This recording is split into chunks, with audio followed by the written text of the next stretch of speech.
जी viewers, देखिए माशाल्लाह से ये ज़बरदस्त सी हमारी जो कचौरियाँ कहिए, मिठियाँ कहिए, लेयर्स वाली कचौरियाँ कहिए आप, ये तैयार हैं। और देखें कितनी ज़बरदस्त बनी है। एक एक लेयर आप देखिए इसमें माशाल्लाह से आपको नज़र आ रही होगी। और अब इसका मैं क्रिस्पीनेस आपको दिखाऊं तो आपको आइडिया होगा। ये देखिए माशाल्लाह से, और ये मुंह में घुल जाने वाली हैं। और इन्होंने तेल भी बहुत कम लिया है। मैं अब आपको टेस्ट करके दिखाऊं। जी व्यूअर्स, अब इसको बनाना स्टार्ट करते हैं। देखिए इसमें जो सीक्रेट इंग्रेडिएंट जा रहा है वो है ये पुदीना, और इसकी वजह से इसका पूरा टेस्ट चेंज होने वाला है। इसके लिए जो हमें चीज़ें चाहिए वो 1 कप है मैदा, और 1 कप हमारा नॉर्मल गेहूं का व्हीट फ्लावर यानी कि आटा, जो घरों में गूंथता है, आराम से मिल जाता है इजीली, कोई प्रॉब्लम नहीं होती। अब इन दोनों की वजह से फ्लेवर में बहुत चेंज आने वाला है।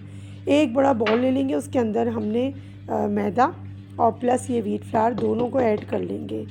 अच्छा, अब आपने क्या करना है, देखिए इससे पहले भी मेरी एक रेसिपी आ चुकी है जो लेयर्स वाली कचौरियाँ मैं बता चुकी हूँ, वो बहुत पसंद आई है सबको। तो उसका डिफरेंट थोड़ा सा टेक्निक है, इसकी थोड़ी डिफरेंट टेक्निक है। अब इसमें देखिए ये जो देसी घी या क्लेरिफाइड बटर होता है आप यूज़ करें तो ये 3 टेबल स्पून के करीब जाएगा। इसकी हमें इसको कहते हैं हम मोहिन, जो इसके अंदर बन रहा होता है, जिसकी वजह से जो है हमारी कचौरियाँ बहुत खस्ता सी होती हैं। अब इसके जो बनाने का तरीका क्या है कि जब आप ये घी इसके अंदर डालेंगे तो हम इसमें दोनों हाथों की मदद से इसको अच्छा सा क्रम्बलिंग कर लेंगे, ताकि क्रम क्रम से आपको लगने लगे। जितना अच्छा आप इस टाइम पे इसको हाथों की मदद से रगड़ेंगे, क्रम्स बनाएंगे, उतना अच्छा हमारा रिज़ल्ट आएगा। अब देखिए 1 टेबल स्पून ले लीजिएगा अजवाइन, जिसको हम हाथ से क्रश कर लेंगे। इससे क्या होता है, इससे खुशबू बहुत अच्छी आएगी। अच्छा, अब हमने ये डाल दिया इसके अंदर, और हम सॉल्ट टेस्ट के मुताबिक कम या ज़्यादा कर सकते हैं। मैंने 1 टेबल स्पून लिया है, क्योंकि 2 कप हमारे पास जो है वो आटा है, मतलब टोटल फ्लावर हमारे पास हो रहा है, तो हमने 1 टेबल स्पून ले लिया। अच्छा देखिए, अब इसको हम ऐसे प्रेस करके देखते हैं, जब अच्छी सी मुट्ठी बन रही हो तब हमें समझ में आ जाता है कि हमारा जो मोइन हमने लगाया या जो घी डाला है वो बिल्कुल एक्यूरेट है। अच्छा, अब हमारे पास है पानी 1 कप, लेकिन ये बहुत ग्रेजुअली आपने इसमें ऐड करना है। बिल्कुल धीरे धीरे डालते जाएंगे और गूंथते जाएंगे। पतला नहीं करना हमने डो को, बहुत हार्ड नहीं करना हमने डो को। इस चीज़ का आपने ख्याल रखना है। जितना हमारा एक नॉर्मल आटा गूंथता है, आपने उस तरह का इसका आटा गूंथना है अच्छा सा।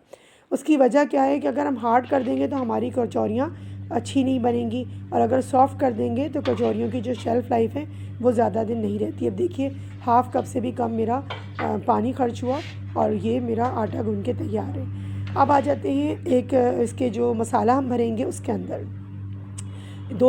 हमने कॉर्नफ्लावर्स के साथ करना है इसको रेडी, मैदे के साथ नहीं करना। तो 3 टेबल स्पून मैंने कॉर्नफ्लावर ले लिया है।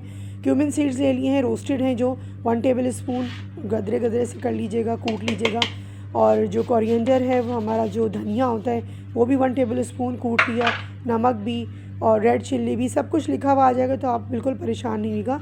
और जनाब अपना ये इसमें हमने डाल दिया चाट मसाला, और ये पुदीना देखिए बिल्कुल फ्रेश पुदीना है, कोई सूखा पुदीना नहीं है। जब ये प्रोसेस आप देखेंगे तो इसमें ये सारा पुदीना जो है वो मॉइस्चर इसका एब्जॉर्ब हो जाएगा, और इसका जो फ्लेवर आएगा ना वो बहुत अच्छा आएगा। बड़ा रिच सा फ्लेवर आता है, और बहुत हाजिम होती है ये वाली कचौरी।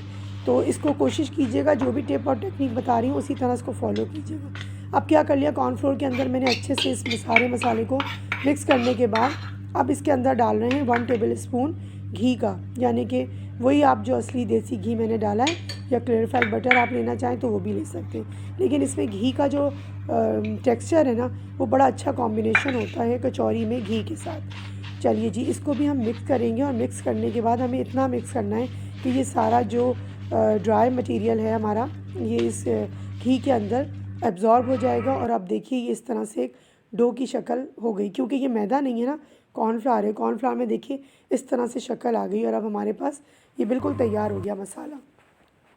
अच्छा जी, अब जो हमने रेस्ट करने के लिए अपनी डो रखी थी, देखिए कितनी अच्छी सी रेस्ट हो गई। इसको एक दफ़ा फिर हम मुक्की लगाएंगे, और अच्छे से समेटते हुए इसको यकजान कर लेंगे इस डो को।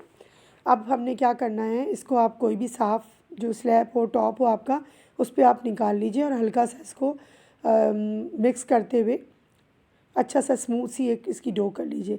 अब इसके मैं बनाऊंगी तकरीबन हाफ़ कर लिया मैंने, और फिर हाफ़ कर लिया, फिर अब इसके टुकड़े बनाएंगे। तकरीबन मैं इसके 8 टोटल बनेंगे, ठीक है ना। इसके 8 बना लीजिएगा आप, बस 8 पेड़े बहुत होंगे, 8 से ही बहुत अच्छी सी लेयर आ जाएगी।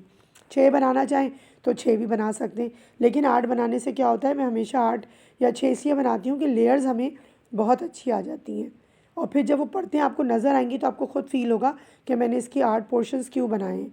तो 8 पोर्शंस पहले कर लीजिए इसको इस तरीके से, और छुरी की मदद से, किसी बड़ी नाइफ़ की मदद से, ताकि इवनली हमारे जो पेड़े हैं वो बन जाएं। अब ये हमारे पास पोर्शन आ गए, बिल्कुल एक्यूरेट हो गए हैं, बराबर के बने हैं। अब एक एक को लेके हमने इसको पेड़े की शक्ल बना लेनी है। देखिए बिल्कुल इस तरीके से। अब हमने ये 8 पेड़े बना लिए। अब इसकी जो हमारी जैसी चंगेरी बनती है उस तरह से इसको बनाते जाएंगे, लेकिन जो एक्स्ट्रा हम इसमें मैदा या आटा लगा रहे हैं, मैंने आटे के साथ ही कर रही हूँ, कोई मसला नहीं, दोनों चीज़ें यूज़ कर सकते हैं, क्योंकि हमने डो में भी दोनों चीज़ें यूज़ की हैं। बस लेकिन आपने क्या करना है, टैप करके उसको झाड़ देना है, जो एक्स्ट्रा खुश्की लगेगी ना उसको झाड़ दीजिएगा, बहुत ज़्यादा हमें खुश्की नहीं चाहिए। अच्छा जनाब, अब देखिए हम इसको बेलेंगे, और बहुत ज़्यादा बड़ा नहीं बेलेंगे, टेढ़ा बड़ंगा हो जाए तो कोई मसला नहीं, परेशान नहीं होगा कोई, हमें रोटी नहीं बनानी और कोई इम्तिहान पास नहीं करना। इसका आगे प्रोसीजर जो होगा उसमें सब चीज़ें खुद ब खुद सही हो जाएंगी। अब देखिए तकरीबन ये 4 इंच से 5 इंच तक की आप बना सकते हैं जो इसकी रोटी है। और इस तरह से अब ये जो हमने बैटर तैयार किया था उसमें हम इसको लगाएंगे अच्छे से। हाथ की मदद से लगा लीजिए, स्पैचुला की मदद से लगा लीजिए, लेकिन आपने इवनली इसको स्प्रेड करना है। उससे क्या होगा कि जो किनारे होते हैं ना, जो साइडों के बिल्कुल, वो उसमें अच्छे से हमारा मसाला लगना चाहिए, ताकि जब हम इसको रोल ऑन करें तो टेस्ट सारा हर जगह पे आएगा। एक तैयार कर ली रोटी मैंने, अब ये दूसरी तैयार होगी। अब देखिए दूसरी भी रोटी इस तरह से मैंने तैयार कर ली, सेम साइज़ की। इस रोटी के ऊपर जो हमने पहले बनाई थी उसके ऊपर इसको रख के हल्का सा प्रेस डाउन करेंगे, और अब मज़ीद मसाला इस वाली रोटी के ऊपर लगा देंगे। उसको भी हमने उसी तरह से हाथ से या स्पैचुला से स्प्रेड कर देना है, क्योंकि किनारों पे अच्छा सा स्प्रेड कीजिएगा। सारे मैंने इस तरह से बना के तैयार कर ली। ये देखिए के ऊपर एक रख के और तमाम मसाला जितना भी था वो लगा दिया। थोड़ा मसाला मैंने छोड़ा है, वो अभी आगे दिखाती हूँ आपको कि क्या करना है। अब हाथ से पहले प्रेस डाउन करके रोटी को जितना बढ़ा सकते हैं वो आप बढ़ा लीजिए। देखिए मैंने कर लिया। अब बेलन की मदद से, रोलिंग पिन की मदद से आहिस्ता आहिस्ता प्रेस कीजिए, एकदम से बेलना ना शुरू कर दें, आहिस्ता आहिस्ता प्रेस कीजिए। इस टाइम पे आप चाहें तो थोड़ी देर फ्रिज में भी रख सकते हैं, लेकिन मौसम ठंडा है तो कोई इतनी ज़रूरत नहीं है फ्रिज में रखने की। अब हम इसको बेल के एक अच्छी सी रोटी नुमा शेप में बड़ी सी बना ली हमने। देखिए अब ये देखिए इसको मैंने इस तरह से इतनी बड़ी रोटी बना ली है, क्योंकि हम जितना इसको पतला बेल लेंगे ना, और जितनी देखिए कितनी पतली मैंने रखी है ना, जैसे पराठा होता है, उतना ही ज़्यादा हमारी जब लेयर्स बनती हैं ना तो वो एक तो अच्छी रहती हैं, और दूसरे ये कि जब वो बन जाएगी कचौरियाँ तो वो लेयर बहुत अच्छी आएगी। अब देखिए जो मसाला तकरीबन मैंने रोका था 1 टेबल स्पून के करीब, वो पूरा आप जो है वो इसके अंदर अच्छे से लगा देंगे दोबारा से। तो ये बहुत ही ज़बरदस्त, बहुत यमी, इतनी ज़बरदस्त ये मसाले वाली बनती हैं कि मैं आपको क्या बताऊँ। एक दफ़ा आप बनाएंगे तो इसके आदी हो जाएंगे और फिर यही बनाएंगे।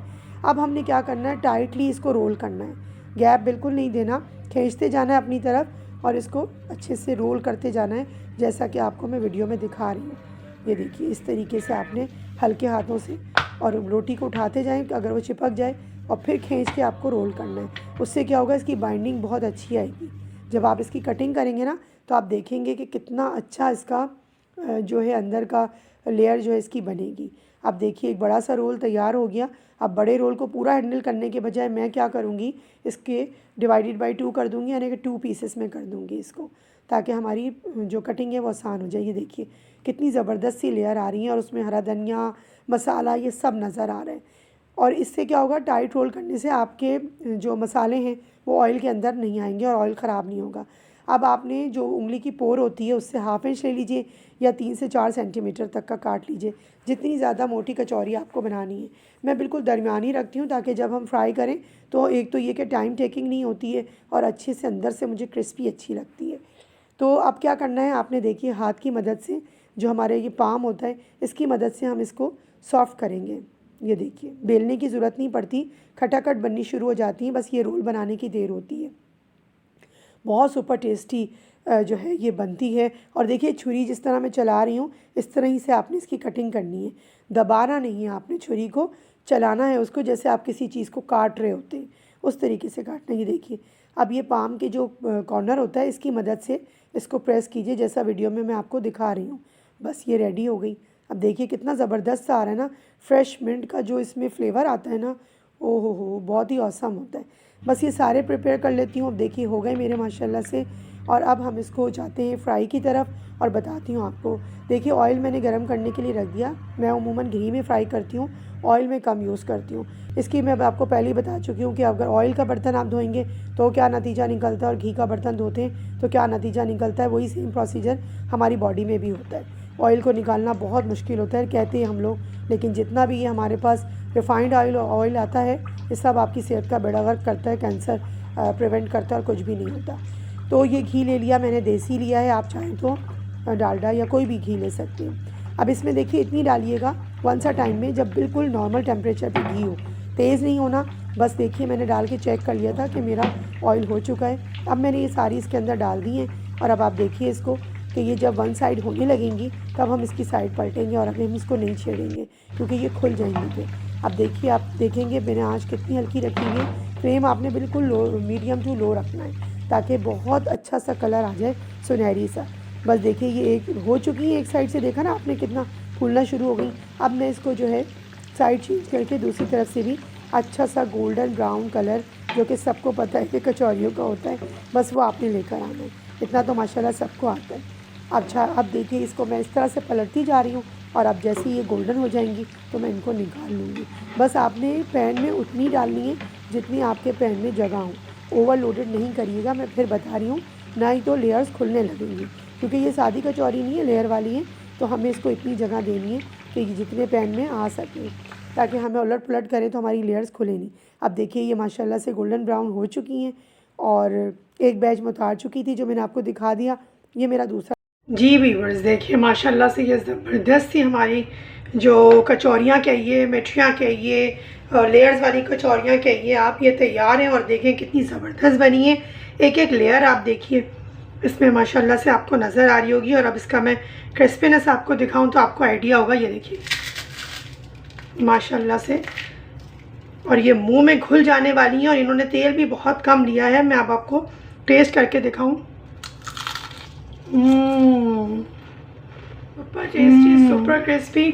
अगर आपने शाम की चाय को एंजॉय करना है, अपनी जो गेस्ट हैं उनके लिए बनाना है, ये बहुत अमेजिंग रेसिपी। और इसमें जो एक सीक्रेट चीज़ गई है ना, जब तक आप रेसिपी नहीं देखेंगे आपको आइडिया नहीं होगा, जिसकी वजह से ना ये भारी होंगी और ना ही ये तेल पिएंगी। जो टिप और टेक्निक मैंने बताई है वो वीडियो देखने के बाद आपको आइडिया हो जाएगा और आपकी भी इतनी ही मज़ेदार बनेंगी। अब एक और नई डिश का इजाफा मैंने आपकी उसमें कर दिया, बहुत सारी मिठाई। अपना और अपने अतराफ़ के लोगों का ख्याल रखिए, खुश रहिए, इसको बनाइए और प्रिजर्व कर दीजिए 6 महीने तक, इसे कुछ नहीं होगा। अपने जो गेस्ट होते हैं उनको आप खिलाइए और जो आप आपकी फैमिली फ्रेंड्स होती हैं उनमें आप इसको पैक कीजिए अच्छे से और लेके जाइए। अपने हाथ से बनी हुई जो बात की बनी हुई चीज़ें होती हैं उनका लुत्फ़ ही अलग होता है, देने में भी मज़ा आता है, खिलाने में भी मज़ा आता है और खाने वाले को भी अच्छा लगता है। बाज़ार से तो चीज़ें ख़रीद के देना बहुत आसान होता है, अपने हाथ से मेहनत कम लोग करते हैं। तो हमेशा यही कहूँगी कि जो सबसे पहले आपके मेड्स हैं, वॉचमैन्स हैं, उनका ख्याल रखिए, उनको आप सर्व कीजिए जब ये बना रहे हों। और जब गरम गरम बन रही होती है तो सारे लोग ही साइडों में इधर उधर होते हैं, हमारे काम कर रहे होते हैं या हम अकेले भी होते हैं, तब भी हमें वॉचमैन्स वगैरह इन लोगों का ख्याल रखना चाहिए, बांट के खाना चाहिए। इससे रिस्क में भी इजाफा होता है और सवाब भी मिलता है। अल्लाह हाफिज़।